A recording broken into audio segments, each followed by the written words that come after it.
إن الحمد لله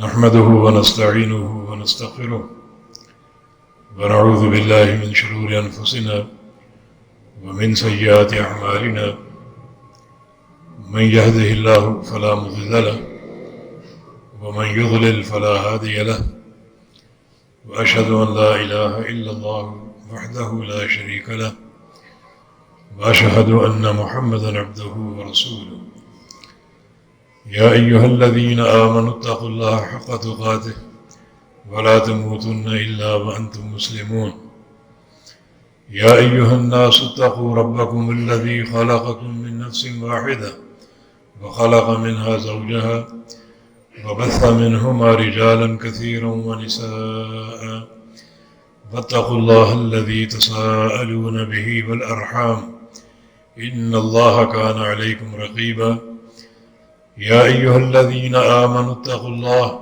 وقولوا قولا سديدا يصلح لكم أعمالكم ويغفر لكم ذنوبكم ومن يطع الله ورسوله فقد فاز فوزا عظيما أما بعد فإن أصدق الكلام كلام الله وأحسن الهدي هدي محمد صلى الله تعالى عليه وسلم وشر الأمور محدثاتها وكل محدثة بدعة وكل بدعة ضلالة وكل ضلالة في النار من يطع الله ورسوله فقد رشد واهتدى ومن يعص الله ورسوله فقد ضل وغوى اللهم صل على محمد وعلى آل محمد كما صليت على إبراهيم وعلى آل إبراهيم إنك حميد مجيد اللهم بارك على محمد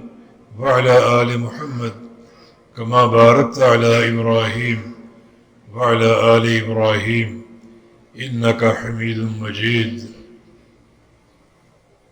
سبحانك لا علم لنا إلا ما علمتنا إنك أنت العليم الحكيم رب اشرح لي صدري ويسر لي أمري واحلل عقدة من لساني يفقه قولي لقد قال الله سبحانه وتعالى بعد أعوذ بالله من الشيطان الرجيم من همزه ونفخه ونفسه بسم الله الرحمن الرحيم ولا تخزني يوم يبعثون يوم لا ينفع مال ولا بنون إلا من أتى الله بقلب سليم. یہ سورہ شعراء کی آیات آپ نے سنی ہیں. در حقیقت یہ ابراہیم خلیل اللہ علیہ الصلاۃ والسلام کی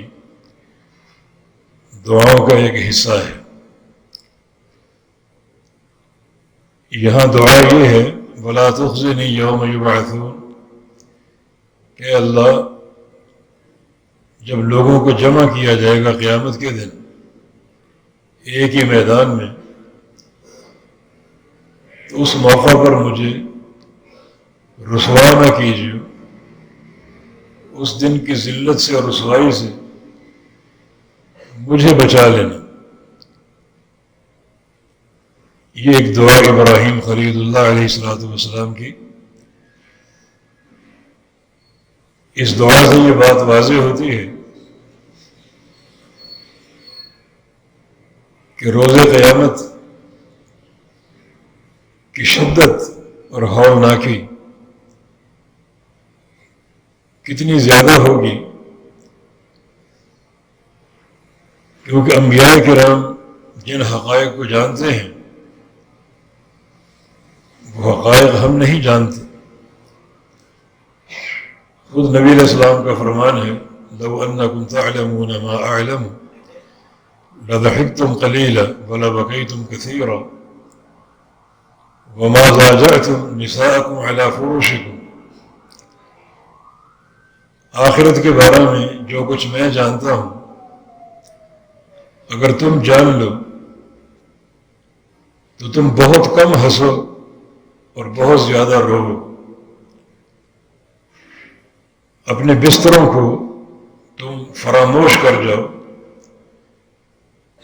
نہ سو سکو اور نہ ہی بستروں کی جو دیگر لذتیں ہیں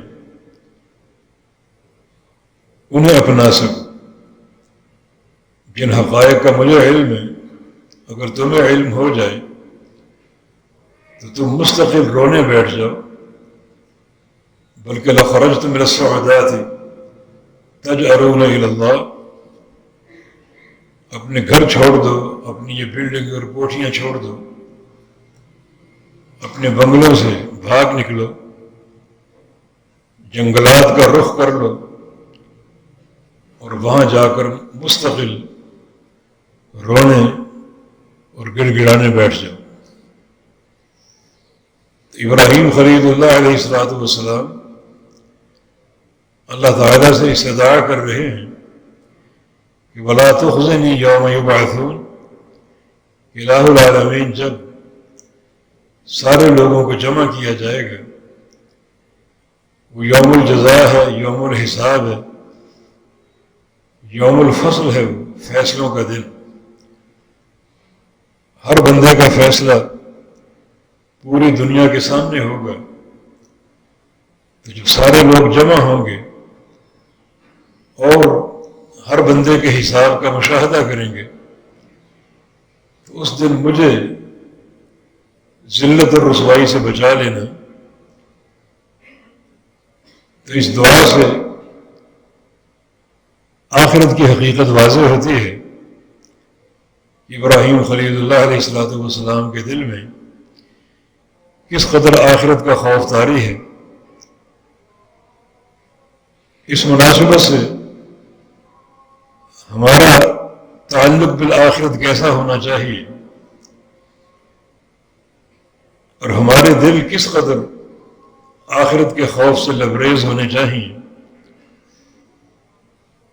یہ ایک لمحہ فکریہ جو اس دعا سے حاصل ہوتا ہے۔ وہ دن انتہائی شدید ہے، انتہائی ہولناک ہے، اور اس دن سارے اولین و آخرین کے سامنے ہر بندے کا حساب ہوگا۔ انتہائی شدید، ہولناک اور کربناک دن ہے وہ، جس کی بہت زیادہ تیاری کی ضرورت ہے، بلکہ ایک انسان پر یہ فرض ہو جاتا ہے کہ ہمیشہ آخرت کا معاملہ اس کے دھیان میں رہے، اس کی تمام تر توجہات اور ترجیحات آخرت کے تعلق سے ہوں، اور دنیا سے ایک واجبی سا تعلق ہو، جو تعلق اس کے لیے دنیا کی زندگی اور یہ سانسوں کا آنا جانا ان کے لیے آسانی کا باعث ہو۔ اس کے بعد ابراہیم علیہ السلام نے اپنی اسی دعا میں یہ بات واضح فرمائی ہے کہ جس دن یہ حساب ہوگا اور آخرت قائم ہوگی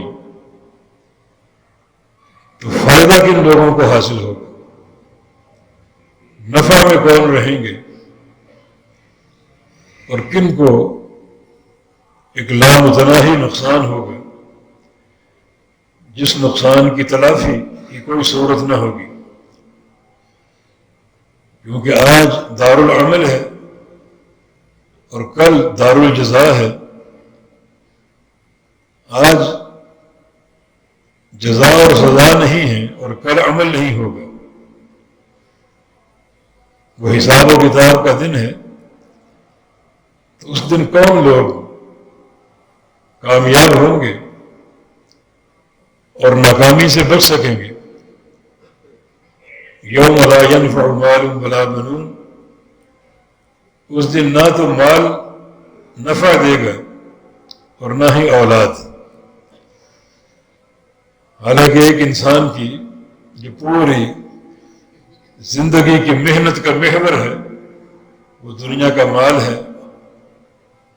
اور اولاد ہے،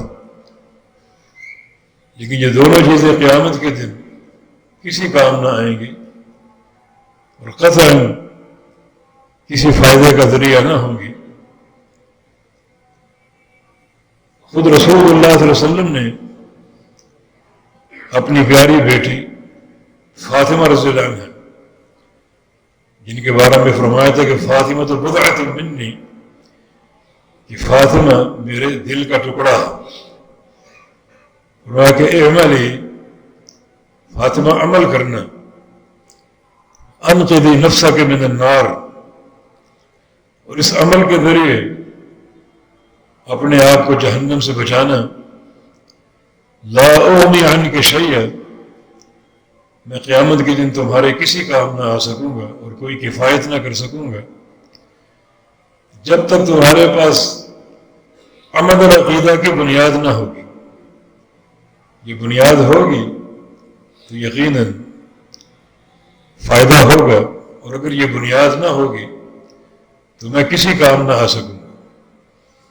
یہ بات آپ نے اپنی پھوپھی سے بھی فرمائی، بلکہ تمام بنو ہاشم اور بنو عبد المطلب سے فرمائی، اور یہی بات ابراہیم علیہ السلام فرما رہے ہیں کہ اس دن مال و اولاد کام نہیں آئیں گے۔ اللہ تعالیٰ کا فرمان ہے بسم اللہ الرحمن الرحیم الہاکم التکاثر حتی زرتم المقابر، تمہیں مال و اولاد کی کثرت کی طلب نے ہلاک کر دیا حتیٰ کہ تم قبروں میں پہنچ چکے، قبروں میں پہنچ گئے۔ مال و اولاد کی کثرت کی طلب نے تمہیں موت اور ما بعد الموت سے غافل کر دیا، اور تمہیں احساس تک نہ ہوا، اور اچانک موت آ گئی اور موت نے اپنے پنجے تمہارے سینوں میں گاڑ دیے، اور اب مستقل حساب و کتاب کا مرحلہ شروع ہو گیا۔ تو فرمایا کہ اس دن یہ مال و اولاد کام نہ آئیں گے۔ ایک انسان کی جو دنیا کی زندگی کی بھاگ دوڑ ہے وہ اسی کی طلب میں صرف ہو جاتی ہے، لیکن جو لوگ مال و اولاد کی طلب کے ساتھ ساتھ دار آخرت پر توجہ دیتے ہیں اور آخرت کے بارے میں سوچتے ہیں، اخروی کامیابی کی فکر کرتے ہیں، وہ یقیناً بہت بڑی سعادت پر قائم ہے۔ اور جو لوگ صرف اسی توجہ میں منہمک ہیں کہ کثرت مال، کثرت اولاد اور آخرت پر توجہ نہیں دے پاتے، تو یقیناً وہ انتہائی بدبختی کے راستے پر ہیں اور ناکام و نامراد ہوں گے۔ یہی مال اگر اس کا دنیا کا حق ادا نہیں کیا تو قیامت کے دن جو سونا اور چاندی ہے وہ سلاخوں کی شکل میں ڈھالا جائے گا اور جہنم کی آگ میں گرم کر کے انسان کے جسم کو میدان محشر میں داغا جائے گا۔ یوم یحمى علیہا فی نار جہنم فتقوی بہا جباہہم وجنوبہم وظہورہم ھذا ما کنزتم لانفسکم فذوقوا ما کنتم تکنزون۔ اس دن تمہارے مال کو گرم کیا جائے گا سلاخوں کی شکل میں، جہنم کی آگ میں اس مال کو تپایا جائے گا، اور پھر تمہارے پہلوؤں کو، تمہاری پیشانیوں کو اور تمہاری کمروں کو، پشتوں کو داغا جائے گا اگر تم نے مال کا حق ادا نہیں کیا۔ اور اللہ رب العزت تمہارے مال کے ایک ایک پیسے کو گن چکا ہے، اور جو تم نے اس مال کی زکوٰۃ دی، جو اللہ کا حق ادا کیا، وہ پورا ہے یا کم ہے، تو کمی کی صورت میں اسی مال کو ان سلاخوں میں ڈھال کر اور جہنم کی آگ میں گرما کر تمہارے جسم کو مسلسل داغا جائے گا۔ تو جس مال کی محبت میں تم مبتلا ہو، یہ مال اس طرح روز قیامت تمہاری شقاوت اور بدبختی کا باعث ہوگا۔ اور اگر جانور کا مال تمہارے پاس ہے تو وہ تمہیں روندیں گے اور ٹکریں ماریں گے جب تک اللہ تعالیٰ چاہے گا، اگر اس کا حق ادا نہیں کیا۔ رسول اللہ صلی اللہ علیہ وسلم کی حدیث ہے، لا یأتینی احد منکم یوم القیامہ وعلی رقبتہ بعیر لہ رغاء، کوئی شخص میرے پاس قیامت کے دن نہ آئے کہ اس کی گردن پر اونٹ چڑھا کر سوار کر دیا جائے اور وہ اونٹ دھاڑ رہا، خوفناک منظر، اور آ کر مجھ سے کہو کہ اغثنی، مجھے بچا لو، میری مدد کرو، اس دن میرا ایک ہی جواب ہوگا، قد بلغت، کہ میں نے دین پہنچا دیا تھا، تمہیں آگاہ کر دیا تھا۔ تو یہ اونٹ کا گردن پہ مسلط ہونا، اس کا ایک معنی یہ ہے کہ تم نے اونٹ کی زکوٰۃ کا حق ادا نہیں کیا۔ اللہ تعالیٰ اسی جانور کو تمہارے سر پہ سوار کر دے گا، کیونکہ عرب کا یہی مال ہوا کرتا تھا، بکریاں اور اونٹ اور گائے وغیرہ، اور ان جانوروں کی زکوٰۃ کا ایک نصاب ہے۔ اگر یہ نصاب پوری طرح ادا نہ کیا تو یہی اونٹ تمہارے سر پہ سوار کر دیے جائیں گے اور بڑی ایک خوفناک صورتحال ہوگی۔ پھر تم مجھے تلاش کرتے پھرو اور کہو کہ ہمیں بچا لیجیے، اس دن میرا ایک ہی جواب ہے، وہ آج ہی سن لو، قد بلغت، کہ میں نے تمہیں آگاہ کر دیا تھا اور پورا دین پہنچا دیا تھا۔ دیکھیں یہ مال نفرت اور پجا الٹا انسان کے لیے باعث نقصان ہو گیا اگر اس کا حق ادا نہیں کیا۔ ہاں اگر مال کا حق ادا کر دیا جائے تو اتنے فضائل ہیں اس کے جن کا آپ تصور نہیں کر سکتے۔ نبی علیہ السلام کی حدیث ہے، المرء فی ظل صدقتہ یوم القیامہ حتی یقضی بین الخلائق، ہر بندہ قیامت کے دن اپنے صدقے کے سائے کے نیچے ہوگا، اس کا صدقہ اس کے سر کا سایہ بن جائے گا، جہاں سورج انسان کے انتہائی قریب ہے، 1 میل کے فاصلے پر، اور اس کی شدت اور حدت بڑی خطرناک ہوگی۔ اس گرمی کے نتیجے میں آنے والا پسینہ اس قدر تکلیف دہ ہوگا کہ انسان دعائیں کرے گا کہ یا اللہ یہ پسینہ مجھ سے دور کر دے، خواہ جہنم میں ڈال دے۔ تو ان حالات میں اگر بندے کو سایہ نصیب ہو جائے، رحمت بھرا سایہ جو سورج کی تپش سے بچا لے، یقیناً یہ بہت بڑی نعمت ہے۔ تو اللہ کے پیارے پیغمبر کا فرمان کہ ہر شخص قیامت کے دن اپنے صدقے کے سائے کے نیچے ہوگا۔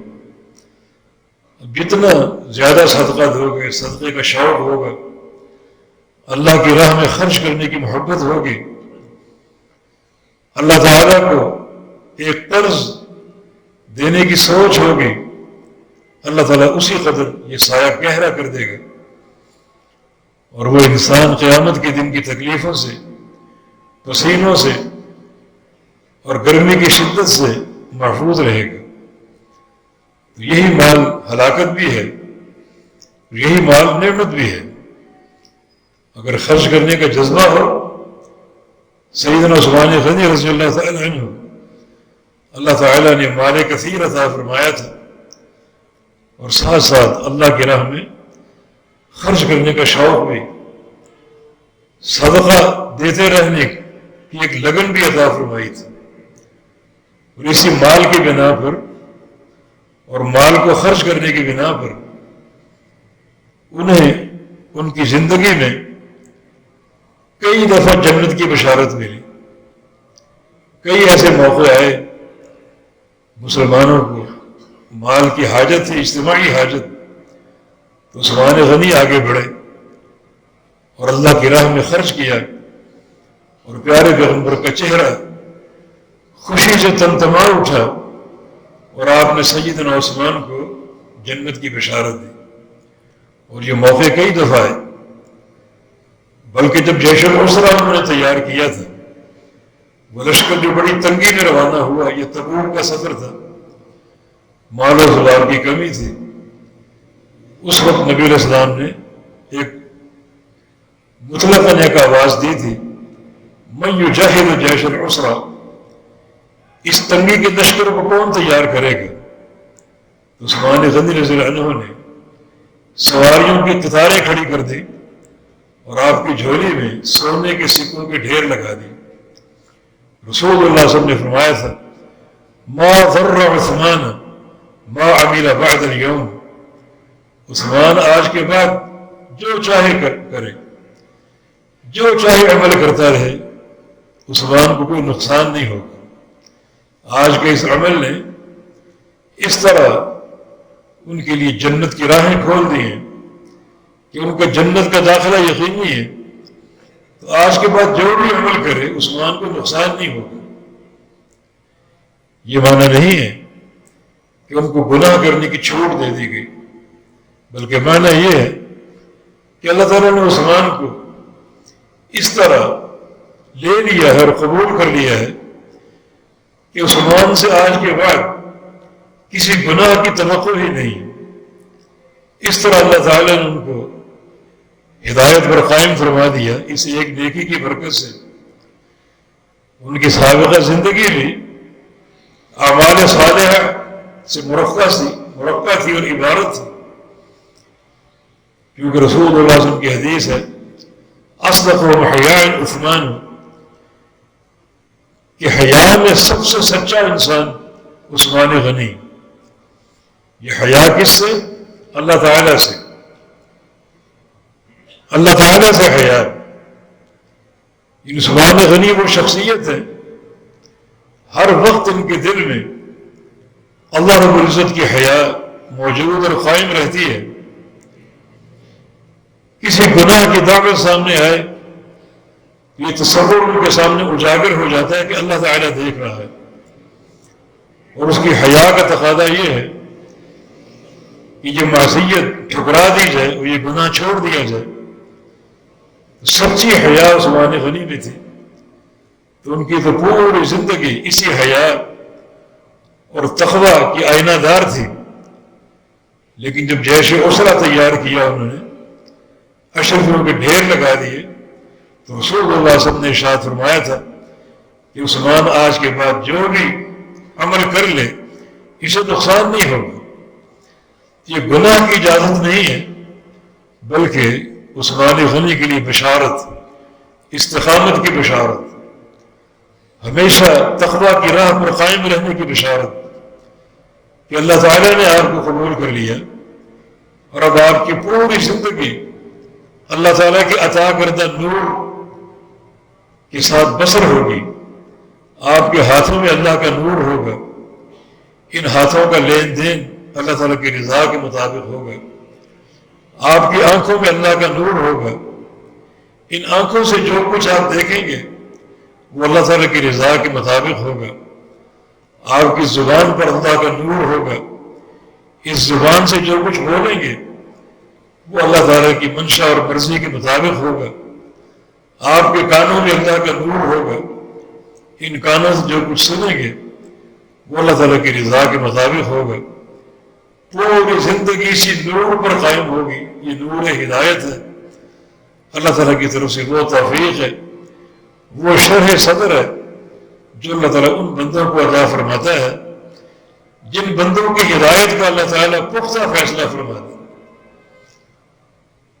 من یرید اللہ یہدیہ یشرح صدرہ للاسلام، اللہ تعالیٰ اگر چن لے کسی بندے کو ہدایت کے لیے کہ اس بندے کو میں نے ہدایت پر قائم رکھنا ہے، تو اللہ تعالیٰ دین اسلام کے لیے اس کا سینہ کھول دیتا ہے، وسعت صدر عطا فرماتا ہے، اور اس کے سینے کو اپنے نور سے بھر دیتا ہے، اور پھر اس کے سارے اعضاء جو ہیں اسی نور کی ترجمانی کرتے ہیں۔ یہ انفاق فی سبیل اللہ کا فائدہ کہ عثمان غنی کو یہ عظیم و شان بشارت دی گئی۔ تو الغرض مقصد یہ ہے کہ یہ مال قیامت کے دن کام نہ آئے گا بلکہ انسان کی بربادی کا باعث ہوگا۔ لیکن جو بندہ مال کا حق ادا کرے اور اس کے دل میں ایسی وسعت ہو کہ اللہ کی راہ میں خرچ کرنے سے بالکل دریغ نہ کرے، جیسے ابو دحدار رضی اللہ تعالیٰ عنہ جنہوں نے جنت کا ایک درخت خریدنے کے لیے اپنا پورا باغ اللہ کی راہ میں خرچ کر دیا، اللہ تعالیٰ کو دے دیا۔ وہ باغ بڑا معروف تھا، اس میں 600 درخت تھے، اور صرف جنت کا ایک درخت حاصل کرنے کے لیے وہ باغ دے دیا۔ رسول اللہ صلی اللہ علیہ وسلم نے ایک موقع پر فرمایا تھا، کم من عزق معلق لابی دحداء فی الجنہ، کہ ابو دحداء کے لیے جنت میں کتنے خوشے اور پھلوں کے گچھے مجھے دکھائی جا رہے ہیں، ان سارے خوشوں پر ابو دحداء کا نام ہے۔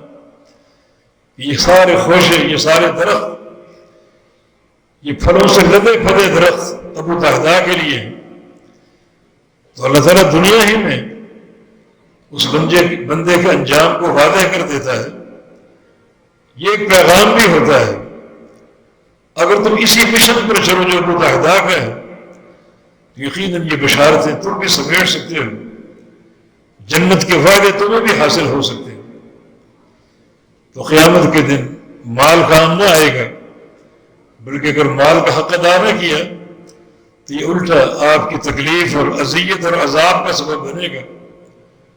اولاد بھی کام نہ آئے گی، اگر اولاد کی تربیت میں آپ نے غفلت کا مظاہرہ کیا یہ بھی کام نہ آئے گی، بلکہ بعض اوقات آپ کے لیے اذیت اور نقصان کا باعث ہوگی۔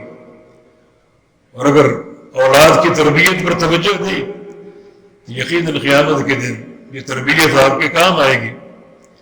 اللہ تعالیٰ کا فرمان ہے، یوم یفر المرء من اخیہ وامہ وابیہ وصاحبتہ وبنیہ لکل امرئ منہم یومئذ شأن یغنیہ۔ اس دن تو ہر شخص بھاگے گا اپنے ماں باپ کو چھوڑ کر، بیوی بچوں کو چھوڑ کر، کسی کی نہ پرواہ ہوگی نہ توجہ ہوگی۔ یہ علائق سارے ٹوٹ جائیں گے، بیٹا باپ کو چھوڑ دے گا، باپ بیٹے کو چھوڑ دے گا، حال تک نہ پوچھ سکیں گے۔ یبصرونہم، دکھائی دیں گے سب، باپ بیٹے کو دیکھے گا، بیٹا باپ کو دیکھے گا، لیکن حال تک نہ پوچھ سکے گا، بات تک نہ کر سکے گا۔ لیکن اگر اسی اولاد کی تربیت پر توجہ ہو تو یقیناً یہ قیامت کے دن میدان محشر میں آپ کے ساتھ جمع ہوگی، آپ کے ساتھ کھڑی ہوگی، جس کی ایک دلیل حافظ قرآن کے ماں باپ۔ نبی علیہ السلام کی حدیث کے مطابق اللہ رب العزت جس بچے نے قرآن حفظ کیا اس کے ماں باپ کو قیامت کے دن ایک ایسا تاج پہنائے گا کہ چاند اور سورج اگر ایک کمرے میں بند کر دیے جائیں تو کتنا نور وہاں جمع ہو جائے گا، اس سے بھی زیادہ نور اس تاج کے اندر ہوگا۔ دنیا دیکھے گی کہ یہ خوش نصیب لوگ وہ ہیں جن کے بچے حافظ قرآن تھے، جن کے سینوں کو اللہ تعالیٰ نے قرآن یاد کرنے کی توفیق دے دی۔ تو اپنے والدین کے ساتھ کھڑے ہوں گے، والدین تاج پہنے ہوں گے، بلکہ نبی علیہ السلام کی حدیث ہے، الماہر بالقرآن مع السفرۃ الکرام البررہ، کہ جو لوگ قرآن مہارت کے ساتھ پڑھتے ہیں، اتقان کے ساتھ، تجوید اور صحیح مخارج کے ساتھ، وہ قیامت کے دن اکیلے نہیں ہوں گے بلکہ فرشتوں کے ساتھ ہوں گے۔ یہ حافظ قرآن کی شان ہوگی، فرشتوں کے ساتھ، فرشتوں کی رفاقت، ماں باپ کے ساتھ کھڑے ہیں، سروں پر اللہ تعالیٰ کے پہنائے ہوئے تاج کے ساتھ جس کا نور چمک رہا ہوگا، اور محشر کے سارے لوگ دیکھیں گے رشک کریں گے کہ یہ کسی حافظ قرآن کے ماں باپ. اس دن شاید آپ سوچیں کہ کاش ہم نے اپنے بچوں کو بجائے دنیا کی تعلیم کی مہارت کے دین کی تعلیم دی ہوتی، قرآن پاک سے تعلق جوڑا ہوتا، حفظ قرآن کا موقع دیا ہوتا، یقیناً آج وہ کام آتا. لیکن آج یہ سوچ بڑی مفقود ہے، گمشدہ سوچ ہے، جس پر بہت کم لوگوں کو توفیق حاصل. ابراہیم علیہ السلام کی یہ دعا، یوم لا ینفع مال ولا بنون، اس دن مال اور اولاد نفع نہیں دے گی.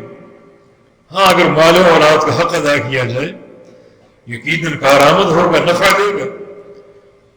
لیکن اگر غفلت ہو اور غفلت کے پردے ہوں اور مال کا حق ادا نہ ہو، نہ تربیت اولاد پر توجہ ہو، تو پھر انتہائی نقصان ہوگا جس کی تلافی کی کوئی صورت نہ ہو. اور جو آخری آیت اس میں یوم آخرت کی کامیابی کے لیے ایک قاعدہ ابراہیم علیہ السلام نے بیان کر دیا، الا من اتى اللہ بقلب سلیم، نفع اس شخص کو ملے گا، اس شخص کو حاصل ہوگا جو اللہ تعالیٰ کے پاس آئے قلب سلیم کے ساتھ، ایک ایسے دل کے ساتھ جو سلیم ہو. تو قلب سلیم والا ہی کامیاب ہوگا. اس کا معنی یہ ہے کہ آج اپنی زندگی میں زیادہ توجہ اپنے دل پر دو، اپنے قلب پر دو، کہ جو قلب سلیم لائے گا وہی نفع اٹھائے گا اور وہی کامیاب ہوگا.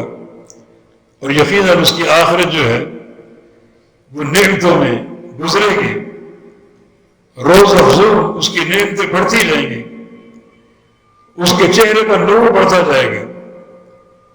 اور اللہ رب العزت اس کے لیے انتہائی عمدہ سے عمدہ نعمتیں اور سب سے بڑھ کر اللہ تعالیٰ کا دیدار اسے حاصل ہوگا اگر قلب سلیم ہے.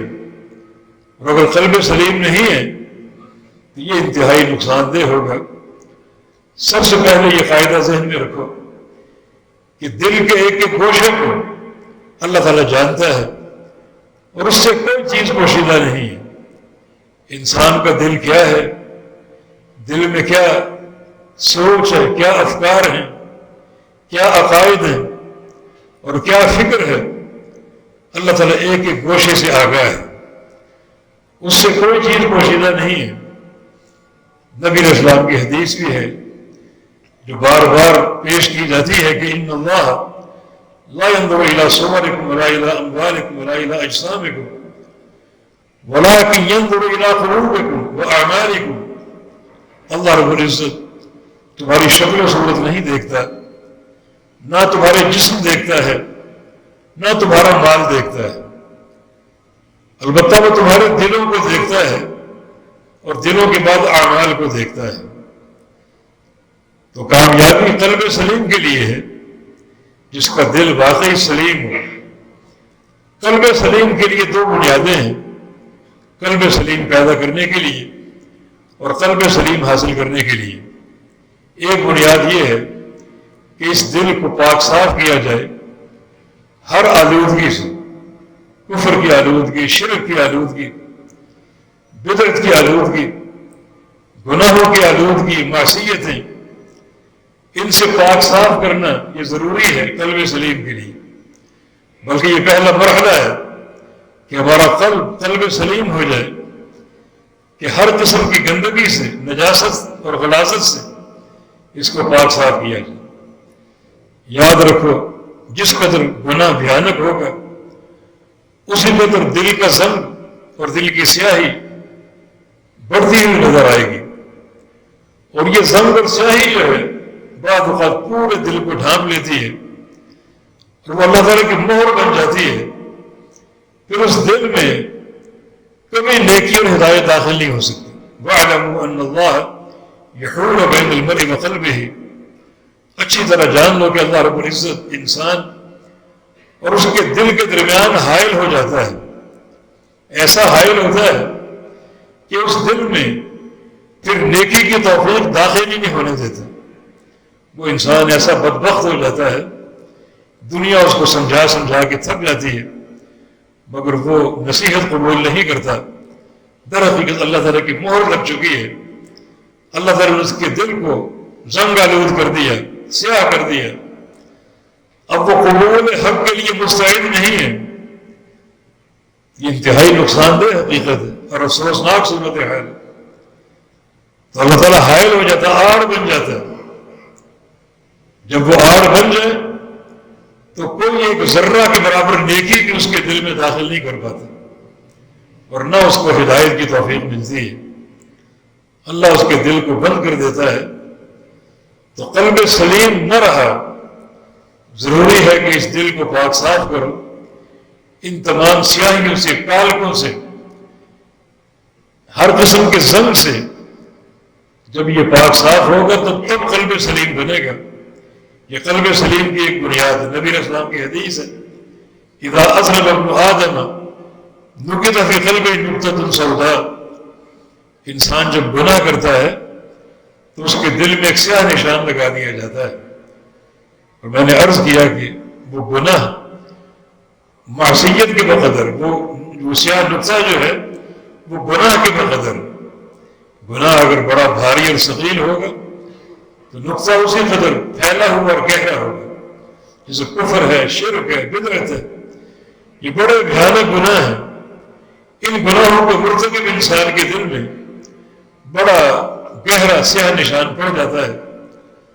باقی معصیتیں بھی انسان کے دل کی سیاہی کا سبب بنتی ہیں، لیکن فرمایا کہ استغفر تاب، اگر وہ بندہ توبہ اور استغفار کر لے تو سوقل قلب ہو، اس کے دل کو پالش کر دیا جاتا ہے، چمکدار بنا دیا جاتا ہے، اور وہ پہلے سے اجلا ہو جاتا ہے کہ یہ بندہ وہ ہے جس نے گناہ کیا، اور جسے معلوم تھا کہ اس گناہ کو بخشنے والا ایک رب کریم ہے، اسی سے اس نے استغفار کیا، توبہ کی، تو اللہ تعالیٰ خوش ہو کر اس کے دل کو اور اجلا کر دیتا ہے اور چمکدار بنا دیتا ہے، اور اس قلب کا قلب سلیم ہونا اور بڑھ جاتا ہے، اس کے مواقع مزید پیدا ہو جاتے ہیں۔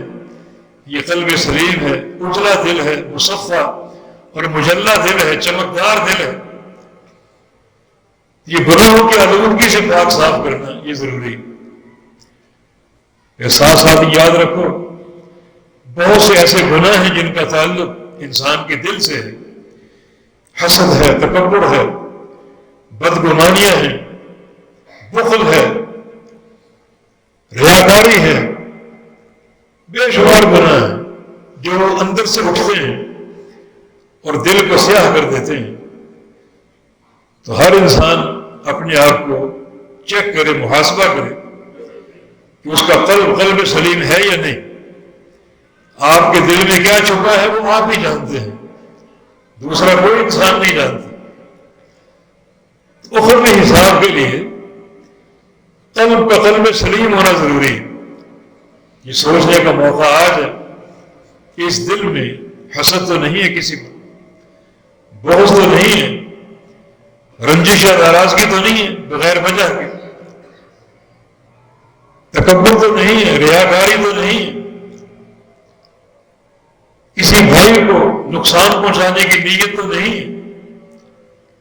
یہ تمام عوارض یہ امراض قلبی ہیں، اور قلب سلیم تبھی ہوگا جب ان سارے امراض سے ہم بچیں گے، اور اگر ہیں تو توبہ کر لیں گے، استغفار کرتے رہیں گے۔ یہ قلب سلیم کی ایک بنیاد ہے۔ گناہوں سے پاک صاف کرنا، تطہیر، اور قلب سلیم کی دوسری بنیاد جو ہے اسے منور کرنا نیکیوں سے، نیکیوں کی کثرت سے، دل کو روشن کر دینا اور منور کر دینا۔ یہ دو بنیادیں ہیں۔ پہلی بنیاد کو تخلیہ بولتے ہیں، دل کو خالی کرنا گناہوں سے اور معصیتوں سے، ایسے امور سے جو اللہ تعالیٰ کی ناراضگی پر منتج ہوتے ہیں۔ دوسری بنیاد تحلیہ، یہ تحلیہ حلی سے، زیور کے معنی میں، یعنی دل کو زیور سے بھر دینا، اعمال کے زیور سے، نیکیوں کے زیور سے، عمل صالح کے نور سے وہ سارے اعمال اختیار کرنا جو واقعتاً دل کو مجلہ اور مصفا کر دیتے ہیں اور اس کی چمک دمک بڑھا دیتے ہیں، یہ قلب سلیم ہو گیا۔ پہلی محنت آپ کی گناہوں سے پاک صاف ہونے کی اور اپنے آپ کو گناہوں سے بچانے کی۔ ہر گناہ پر نظر رکھیں، گہری نظر، اور اگر دل میں وہ گناہ موجود ہیں تو یقیناً گناہوں کو دھونا اور دل کو پاک صاف کرنا بہت ضروری ہے۔ یہ صفائی بہت ضروری ہے۔ پیارے پیغمبر جب نماز شروع کرتے تو اکثر یہ دعا بھی پڑھا کرتے تھے، اللہم باعد بینی و بین خطایایا کما باعدت بین المشرق والمغرب اللہم نقنی من الخطایا کما ینقی الثوب الابیض من الدنس اللہم اغسلنی من الخطایا بالماء والثلج والبرد۔ اے اللہ میرے اور میرے گناہوں میں اتنا فاصلہ پیدا کر دے جتنا فاصلہ مشرق اور مغرب کے درمیان ہے۔ اللہم نقنی من الخطایا، یا اللہ مجھے گناہوں سے صاف کر دے، کما ینقی الثوب الابیض من الدنس، جس سفید اجلا کپڑا میل کچیل سے صاف کر دیا جاتا ہے اس قدر وہ دھویا جاتا ہے کہ اس کی میل ختم ہو جاتی ہے اور وہ کپڑا بالکل شفاف ہو جاتا ہے۔ اللہم اغسلنی من الخطایا بالماء والثلج والبرد، یا اللہ مجھے گناہوں سے گناہوں سے اس طرح دور کر دے کہ آسمان کا پانی اور برف اور اولوں کے ذریعے مجھے نہلا ڈال، اس قدر یہ آسمان کا پانی مجھ پر برسے، اس قدر یہ آسمان سے برف مجھ پر اترے اور اولے مجھ پر برسیں کہ وہ پانی میرے پورے وجود کو دھو ڈالیں اور مجھے بالکل پاک صاف کر دیں۔ کتنے الحاح کے ساتھ اللہ تعالیٰ کے دربار میں یہ دعا مانگی جا رہی ہے کہ یا اللہ مجھے گناہوں سے پاک صاف کر دیں۔ حالانکہ کیا گناہ ہے آپ کی زندگی میں؟ کوئی گناہ نہیں، لیکن پھر بھی ایک خوف، اللہ تعالیٰ کا ڈر، جس قدر نیکی زیادہ ہوتی ہے اسی قدر انسان بعض چھوٹے چھوٹے اعمال کو، چھوٹے چھوٹے امور کو گناہ محسوس کرتا ہے۔ اب اور اللہ کے پیغمبر گھر میں ہو، امہات المومنین سے آپ بات کر رہے ہو تو گھریلو امور پر بات ہوتی ہی ہے، تو ان اوقات میں اللہ کا ذکر نہیں ہوتا، تو جو صالحین ہوتے ہیں جن کا زہد اور تقویٰ مثالی ہوتا ہے ان پر کوئی گھڑی بھی گراں گزرتی ہے کہ اس گھڑی میں ہم نے اللہ کا ذکر کیوں نہیں کیا۔ پیارے پیغمبر محمد مصطفیٰ علیہ السلام جب بیت الخلاء سے باہر نکلتے تو غفرانک کہتے، غفرانک، اے اللہ تیری بخشش چاہتا ہوں۔ تو یہ اس دعا کا کیا محل ہے؟ بیت الخلاء سے نکلتے ہوئے غفرانک آپ نے کیوں کہا؟ کیونکہ جب تک بیت الخلاء میں انسان موجود ہے، بیٹھا ہے، اس وقت تک اللہ کا ذکر نہیں کر سکتا۔ تو یہ بھی ایک گراں مرحلے ہوتے ہیں، ایک گراں وقت ہوتا ہے کہ ان گھڑیوں اللہ کا ذکر کیوں نہیں کر سکا، تو غفرانہ کا کہتے ہوئے نکلتے کہ یا اللہ تیری بخشش کا طالب ہوں، تیری بخشش کا طالب ہوں۔ یہ گھڑیاں بھی گراں گزرتی ہیں، حالانکہ ان گھڑیوں میں اللہ کا ذکر نہیں ہوتا، مگر یہ کچھ وقت جو گزارا جاتا ہے اسے بھی ایک بوجھ تصور کیا جاتا ہے۔ لا یغاد الانسان رب من ذکر اللہ، اللہ کے پیارے پیغمبر کی زبان ہمیشہ اللہ کے ذکر سے تر رہتی تھی، ہمیشہ اللہ کے ذکر سے تر رہتی تھی۔ یقیناً پیارے پیغمبر محمد مصطفیٰ صلی اللہ علیہ وسلم ان مواقع کو بھی ایک بوجھ تصور کرتے، جن مواقع میں لوگ اللہ کا ذکر نہیں کر سکتے، مگر یہ گھڑیاں چونکہ ذکر سے خالی ہیں تو انہیں بھی آپ بھاری محسوس کرتے اور بوجھ محسوس کرتے۔ تو اس سے ہمیں اپنے نصب العین کا تعین کرنا چاہیے، کس قدر ہمیں ایک پورے انہماک کے ساتھ اور بھرپور توجہ کے ساتھ ان اعمال پر غور و فکر کرنے کی ضرورت ہے جو ہمارے قلب کی صفائی کا باعث بنے۔ تو معصیتوں سے اس دل کو پاک صاف کرنا، اجلا کرنا، چمکا دینا توبہ اور استغفار کی برکت سے، یہ قلب سلیم کی پہلی بنیاد ہے۔ اور دوسری بنیاد یہ ہے جب دل کو دھو ڈالا ان منفی عوارض سے، ان تمام تلبسات اور ملاوٹوں سے، تو اب اس کو منور کرنے کی ضرورت، روشن کرنے کی ضرورت ہے، اور اب ضرورت ہے کہ اس دل کو اللہ کے نور سے بھرا جائے، ذکر کے نور سے، تلاوت قرآن کے نور سے۔ الا بذکر اللہ تطمئن القلوب، خبردار اللہ کے ذکر سے دلوں کو اطمینان ملتا ہے، اور قلوب مطمئنہ بن جاتے ہیں، ایسے آسودہ جو اللہ کا ذکر کر کے ایک انتہائی آسودگی پر قائم ہو جاتے ہیں۔ جیسے ایک انسان بھوکا ہو تو بے قرار ہوتا ہے، کھانا کھا لے تو اس کو آسودگی مل جاتی ہے، راحت مل جاتی ہے۔ اس طرح ذکر کے بغیر انسان کی روح تڑپتی رہتی ہے، اور اگر وہ اللہ کا ذکر کر لے تو روح سیراب ہو جاتی ہے، اور یہ قلب مطمئن بن جاتا ہے، جو اللہ کے ذکر کی برکت سے ہے۔ تلاوت قرآن کی برکت سے بھی اللہ کے پیارے پیغمبر کی دعا تھی، اللہم انی اسألک بکل اسم هو لک سمیت بہ نفسک او انزلتہ فی کتابک او علمتہ احد من خلقک ام استأثرت بہ فی علم الغیب عندک ان تجعل القرآن ربیع قلبی ونور صدری وجلاء حزنی وذہاب ہمی وغمی۔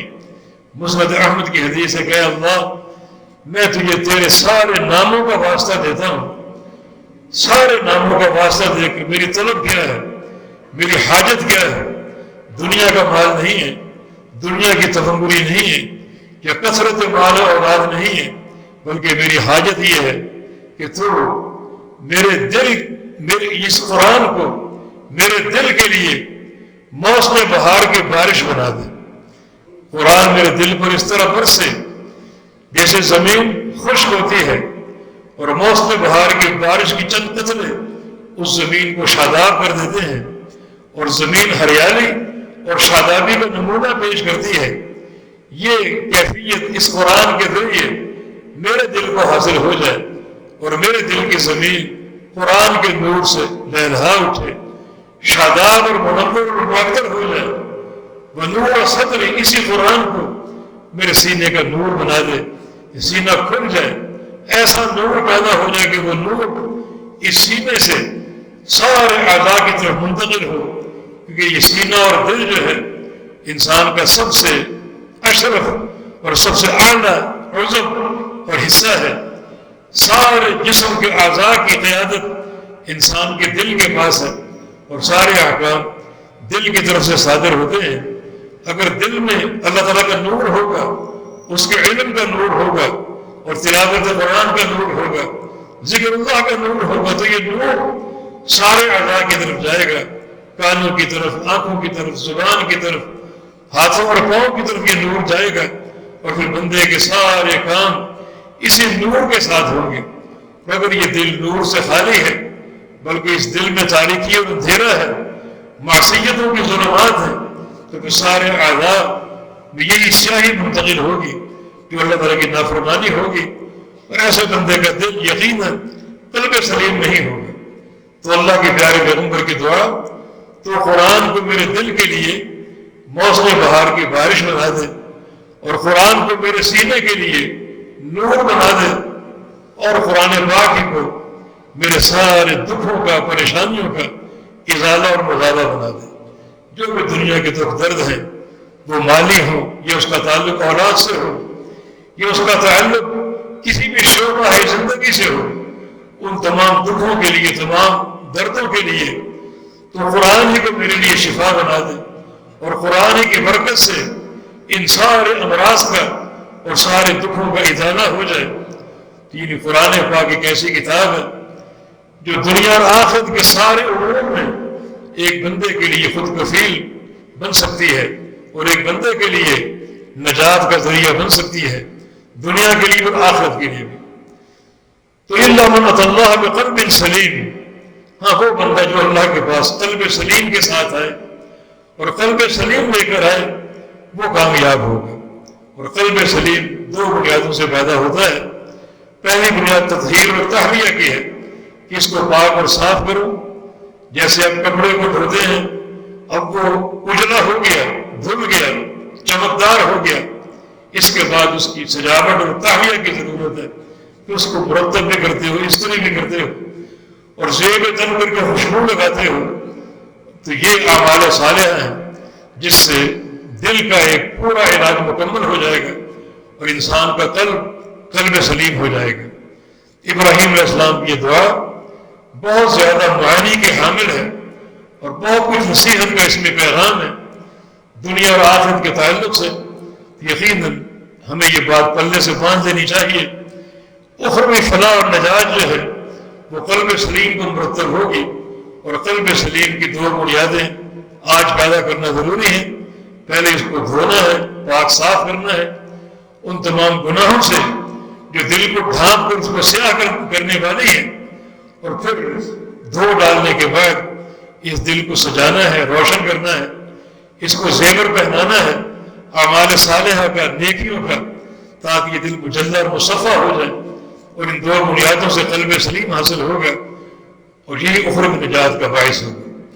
اللہ تعالیٰ سے دعا ہے کہ اللہ تعالیٰ ہمیں اپنے قلب کی اصلاح کی توفیق عطا فرما دے۔